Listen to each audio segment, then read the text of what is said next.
Hi everyone, this is the look that we're going to do today. So let's go to our type tool and I'm going to write LO separate than VE just for balancing purposes. I'll show you in a bit.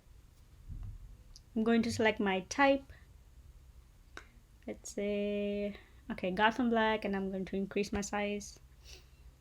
I want to make this a little bit bigger just so it covers up a lot of, like half of my screen at least.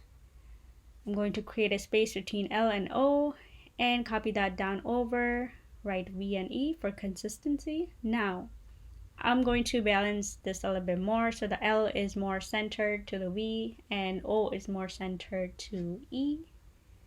I'm going to center the bottom just a little bit more. Okay, entire thing centered.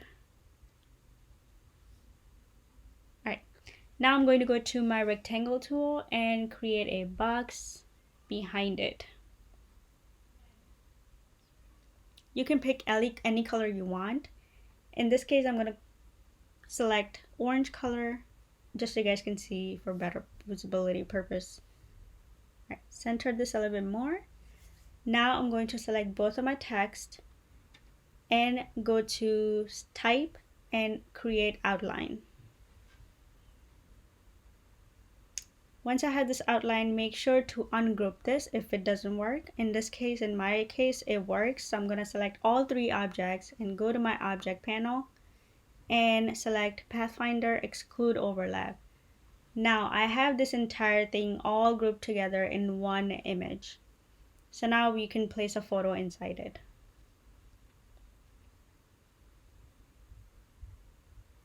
Right? So as you can see, the O and E has the image inside it, and then L and V is kind of like a cutoff.